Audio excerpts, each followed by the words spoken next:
ಏನಯ್ಯ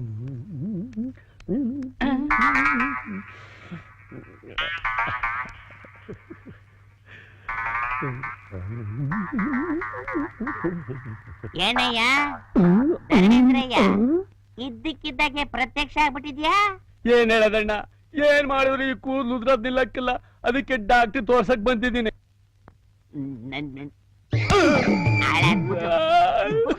ಇನ್ಮೇಲೆ ಉದ್ರೇದೇ ಇಲ್ಲ. ಇನ್ನೊಂದ್ಸಲ ಈ ಬಾಚಣಿಗೆ ಸಮೇತ ನಿನ್ನೇನಾದ್ರೂ ನೋಡ್ಬಿಟ್ಟೆ ಹಂಗೆ ಕತ್ತೀನಿ. ಅಯ್ಯೋ ಅಯ್ಯಪ್ಪ, ಏನಿದು? ಒಂದ್ ಚಿಕ್ಕ ಮಗು ಉಗುರ್ ಕಚ್ಬಿಟ್ಟ ಕಣಣ್ಣ. ಚಿಕ್ಕ ಮಗು ಉಗುರ್ ಕಚ್ಚಿದಕ್ಕೆ ಹಿಂಗೆಲ್ಲ ಆಯ್ತಾ? ಹಂಗಲ್ಲ ಕಣಣ್ಣ, ಆ ಮಗು ಉಗುರ್ ಕಚ್ಚಿದ್ದ ಅದು ಊರ್ದವ್ರಿಗೆಲ್ಲ ಗೊತ್ತಾಯ್ತಾ? ಬಂದು ಹಿಡ್ಕೊಂಡು ಲೈಟ್ ಕಂಬ ಕಟ್ಟಿ ಯಾರಾದ್ರೂ ದನಕ್ಕೆ ಚಚ್ಬಿಟ್ರು ಕಣಣ್ಣ. ಹಿಂಗಾಗ್ಬಾರ್ದಾಗಿತ್ತು. ಅದು ನೀನು ಗೊತ್ತಾಯ್ತು, ಅವರು ಗೊತ್ತಾಗ್ಲಿಲ್ವಲ್ಲಣ್ಣ.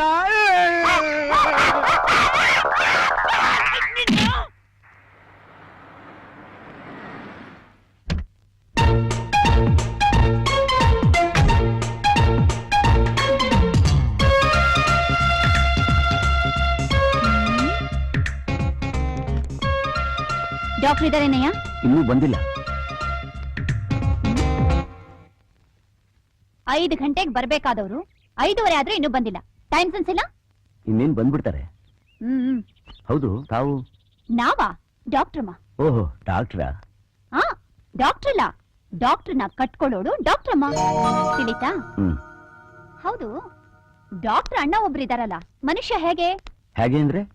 ಅಲ್ಲ, ವಯಸ್ಸಿಗೆ ಬಂತಮ್ಮ ಅನ್ನೋದನ್ನು ನೋಡ್ದೆ ಇನ್ನು ಭಯದಲ್ಲೇ ಇಟ್ಕೊಂಡಿದಾರಲ್ಲ. ಇರ್ಲಿ, ನಾನ್ ನೋಡ್ಕೊತೀನಿ. ಏನ್ ಮಾಡ್ತೀರಾ? ಮದ್ವೆ ಆಗ್ಲಿ, ಕೈಗೆ 8-10 ಮಕ್ಳನ್ನ ಹೆತ್ಕೊಡ್ತೀನಿ. ಆಮೇಲೆ ನನ್ ಗಂಡನ ಹತ್ರ ಅದ್ ಹೇಗ ಬರ್ತಾರೋ ನೋಡ್ತೀನಿ. ಸರಿ. ಒಳಗೆ ಪೇಷಂಟ್ಸ್ ಎಷ್ಟು ಜನ ಇದಾರೆ? ಸುಮಾರು ಜನ ಇದ್ದಾರೆ. Follow me. ಇದೇನಾ ಕ್ಲಿನಿಕ್? ಅಯ್ಯೋ, ಇದೇ ಮನುಷ್ಯ ಸಿಟಿನಲ್ಲಿ ಇದ್ದಿದ್ರೆ ಹೇಗಿರೋರು? ಅದು ಸರಿ, ನನ್ನ ಹಣೆ ಬರಹ ಹಳ್ಳಿಲೇ ಇರ್ಬೇಕು ಅಂತ ಬರ್ದಿದ್ರೆ ಯಾರೇನ್ ಮಾಡಕ್ಕಾಗುತ್ತೆ? ಏನಂದ್ರಿ? ಸ್ವಂತ ಕಥೆ, ಶೋಕ ಕಥೆನಯ್ಯ.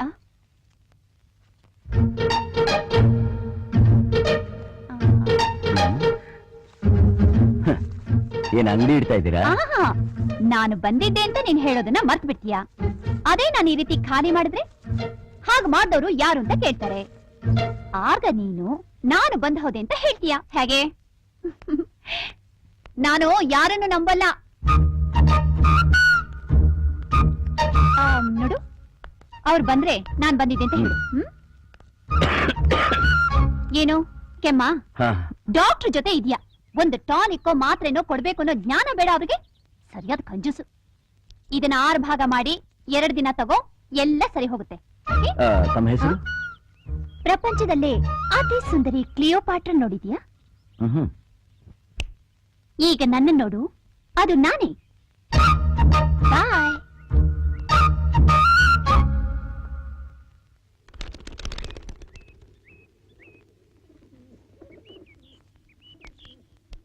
ಅಮ್ಮಮ್ಮ,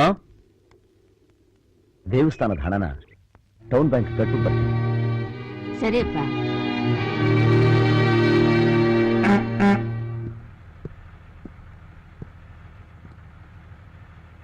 ಅಣ್ಣ ನಮಸ್ಕಾರ. ನಮಸ್ಕಾರ.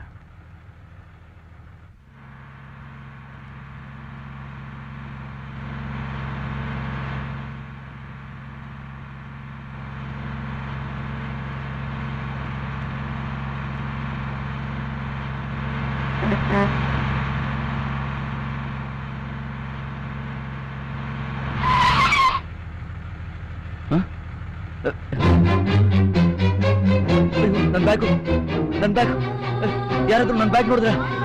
ಸರ್, ನನ್ ಬ್ಯಾಗ್ ಸರ್, 5 ಲಕ್ಷ ರೂಪಾಯಿ ಇತ್ತಮ್ಮ ಅದ್ರಲ್ಲಿ. ಯಾರಾದ್ರೂ ನನ್ ಬ್ಯಾಗ್ ನೋಡಿದ್ರ?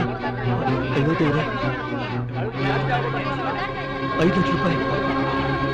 ನನ್ನ ಊರಿನ ಜನ ಕೇಳಿದ್ರೆ ನಾನೇನಂತ ಉತ್ತರ ಕೊಡಿ? ಅಯ್ಯೋ, ಊರಿನ ಹಣನ ಶಂಕರ ಕೊಳ್ಳೆ ಹೊಡೆದ ಅಂತ ನಮ್ಮವ್ರು ಹೋಗಿ ಪೊಲೀಸ್ ಕಂಪ್ಲೇಂಟ್ ಕೊಡ್ರು. ಇನ್ಸ್ಪೆಕ್ಟರ್ ಯಾರು ಅಂತ ಗೊತ್ತಲ್ಲ, ಅವನ ತಮ್ಮನೇ. ತಮ್ಮ ಅಣ್ಣನ ಅರೆಸ್ಟ್ ಮಾಡಿ ಒದ್ದು ರೋಡಲ್ಲಿ ಎಳ್ಕೊಂಡು ಹೋಗ್ಬೇಕು. ನಾನು ಅದನ್ನ ನನ್ನ ಈ ಕಣ್ಣಾರ ನೋಡ್ಬೇಕು. ಬಾಬಾ ಗುಡ್ ಪ್ಲಾನ್. ನೋ ಸರ್, ಅವ್ರು ಹೀಗೆ ಮಾಡೋದಕ್ಕೆ ಸಾಧ್ಯನೇ ಇಲ್ಲ ಸರ್. ನೀವು ಹೇಳೋದು ನಂಬೋದಾ, ಊರಿನ ಜನ ಹೇಳೋದು ನಂಬೋದಾ? ಇಡೀ ಊರಿನ ಜನ ಅವ್ರು ಕದ್ದಿದ್ದಾರೆ ಅಂತ ಹೇಳಿ ಕಂಪ್ಲೇಂಟ್ ಕೊಟ್ಟಿದ್ದಾರೆ. ಹೋಗಿ ಮೊದ್ಲು ಹೋಗಿ ಅವ್ರನ್ನ ಅರೆಸ್ಟ್ ಮಾಡ್ಕೊಂಡ್ ಬನ್ನಿ. ಸಾವಿರಾರು ಜನ ತೊಟ್ಟಿರೋ ಕಾಕಿ ಬಟ್ಟೆ ಮೇಲೆ ಪೊಲೀಸ್ ಅನ್ನೋ 3 ಸಿಂಹಗಳಲ್ಲಿ ಮೂಲತಲೆ ನೀನಾಗ್ಬೇಕು. ಅದೇ ನನ್ನ ಆಸೆ. ಅಣ್ಣ, ತಮ್ಮ, ಬಂಧು ಬಳಗ ಇದನ್ನೆಲ್ಲ ಮರೆತು ಮನೆಯವರೇ ತಪ್ಪು ಮಾಡಿದ್ರು ಸರಿ, ಕಾನೂನು ಬದ್ಧವಾಗಿ ನೀನು ಅವನ್ನ ದಂಡಿಸ್ಬೇಕು. ಅದೇ ಪೊಲೀಸ್ ಡಿಪಾರ್ಟ್ಮೆಂಟ್ಗೆ ನೀನ್ ಕೊಡೋ ಮರ್ಯಾದೆ. ಏನ್ ಯೋಚನೆ ಮಾಡ್ತಿದ್ದೀರಾ? ಹೋಗಿ ಇಮಿಡಿಯೇಟ್ ಆಗಿ ಅರೆಸ್ಟ್ ಮಾಡಿ. Okay sir.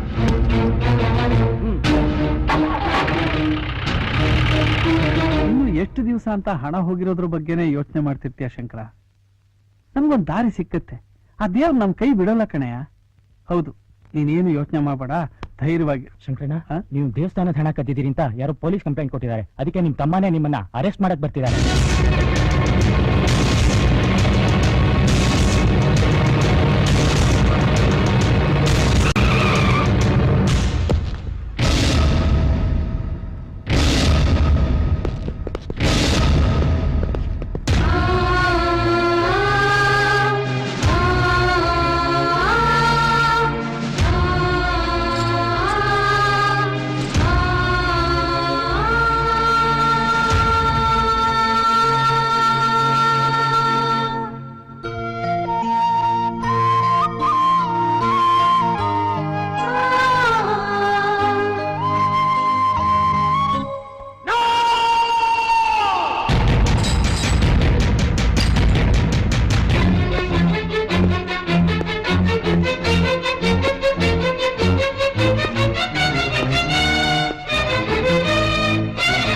ಮನುಷ್ಯನಾಗಿ ಹುಟ್ಟಿದ ಪ್ರತಿಯೊಬ್ಬರಿಗೂ ಮನಸ್ಸಾಕ್ಷಿ ಅಂತ ಬಂದಿದೆ.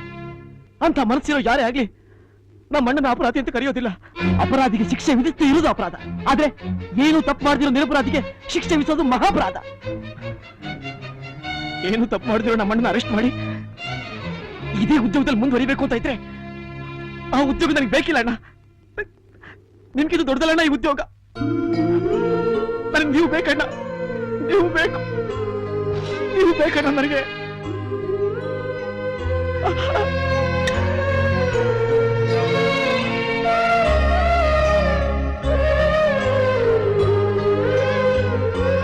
ಹಾಡೋ ಚಿಲಿಪಿಲಿ ಹಕ್ಕಿಗಳೇ ಪ್ರೀತಿಯ ಭಾಷೆ ಕೇಳಿರಿ, ಕಣ್ಣಿನಂಥ ಅಣ್ಣನು ತಾಯಿಯಾದನು ನೋಡಿರಿ.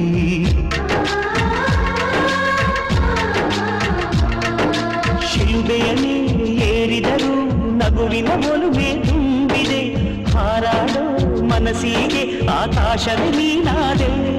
ಈ ಕಣ್ಗಳೇ ಕೊಡೆಯಾಗಲಿ ಕಣ್ಣಿನ ಹನಿಯಲ್ಲೇ ಹೃದಯಕ್ಕೆ ತುಂಬಳೆ.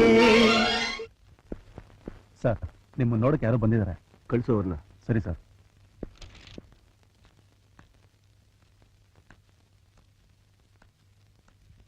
ನಮಸ್ಕಾರ ಸರ್. ಕೂತ್ಕೊಳ್ಳಿ. ಪರವಾಗಿಲ್ಲ ಸರ್, ಕೂತ್ಕೊಳ್ರಿ.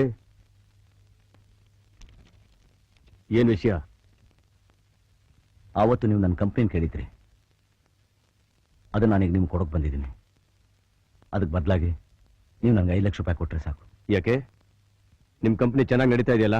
ಚೆನ್ನಾಗೇನೋ ನಡೀತಾನೆ ಇದೆ, ಆದರೆ ನಮ್ಮ ಸಂಸಾರ ತೊಂದರೆಯಲ್ಲಿದೆ ಸರ್. ನಮ್ಮ ಅಣ್ಣ ಕಷ್ಟದಲ್ಲಿ ಸಿಕ್ಕಾಕೊಂಡಿದ್ದಾರೆ.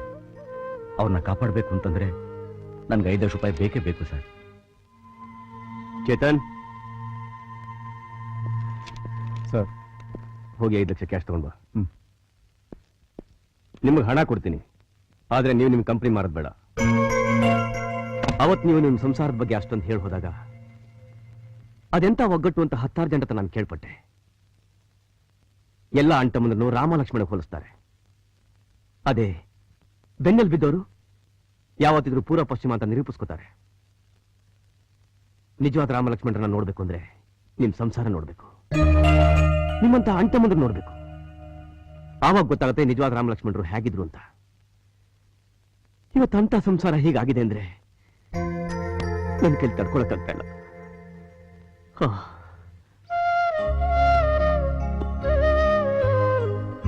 ಸೇತುವೆ ಕಟ್ಟುವಾಗ ರಾಮಂಗೆ ಅಳಿಲ್ ಸೇವೆ ಮಾಡಿದ ಹಾಗೆ ಕಷ್ಟದಲ್ಲಿರೋ ನಿಮ್ಮ ಅಣ್ಣನ ಪಾರ್ ಮಾಡೋಕೆ ಈ ನನ್ನ ಚಿಕ್ಕ ಅಳಿಲ್ ಸೇವೆ. ಸರ್ ಆದ್ರೂ ಯೋಚಿಸ್ಬೇಡಿ ಸರ್, ಇದನ್ನ ಸಹಾಯವಾಗಿ ನಿಮ್ಗೆ ತಗೊಳಕ್ ಕಷ್ಟ ಆದ್ರೂ ನಿಮ್ ಕಂಪ್ನಿಲಿ ನನಗೊಂದು ಪಾರ್ಟ್ನರ್ಶಿಪ್ ಕೊಡಕ್ಕಾದ್ರೂ ಒಪ್ಕೊಳ್ಳಿ ಸರ್. ಪ್ಲೀಸ್ ತಗೊಳ್ಳಿ ಸರ್, ತಗೊಳ್ಳಿ ಸರ್.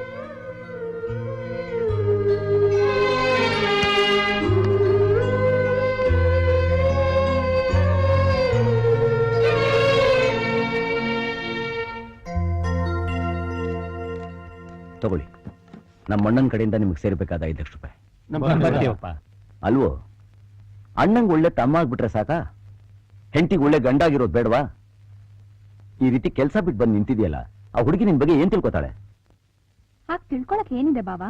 ಇಷ್ಟು ವರ್ಷ ಸಾಕಿ ಸಲಹಿದ್ ಅಣ್ಣನೇ ಅರೆಸ್ಟ್ ಮಾಡಿದಿದ್ರೆ ನಾನ್ ತಪ್ಪು ತಿಳ್ಕೊತಾ ಇದ್ದೆ. ಇವ್ರು ಕಳ್ಕೊಂಡಿದ್ ಕೆಲ್ಸ ಯಾವ ಮಹಾ, ಅದು ಹೋದ್ರೆ ಮತ್ತೊಂದು. ಪರವಾಗಿಲ್ಲಪ್ಪ, ಹೆಂಡತಿನ ಚೆನ್ನಾಗಿ ತಯಾರಿ ಮಾಡಿದ್ಯಾ. What is this? ಇಷ್ಟಕ್ಕೆಲ್ಲ ರಿಸೈನ್ ಮಾಡೋದಾ? Too bad. ಪೊಲೀಸ್ನವ್ರಿಗೆ ಸೆಂಟಿಮೆಂಟ್ ಇರ್ಕೂಡ್ದು ಅಂತ ಹೇಳೋದು ಇಟ್ಸ್ ಎ ಫಾರ್ಮಾಲಿಟಿ. ನಿಮ್ಮಂತ ಒಳ್ಳೆ ಆಫೀಸರ್ಸ್ ಅವಶ್ಯಕತೆ ಈ ಡಿಪಾರ್ಟ್ಮೆಂಟ್ಗೆ ತುಂಬಾ ಬೇಕಾಗಿದೆ. So there is no chance for accepting your resignation. ನಾಳೆಯಿಂದನೇ ಡ್ಯೂಟಿ ರಿಪೋರ್ಟ್ ಮಾಡ್ಕೊಳ್ಳಿ. ತಗೊಳ್ಳಿ ಪ್ಲೀಸ್, ತಗೊಳ್ಳಿ. Thank you sir. ಗುಡ್.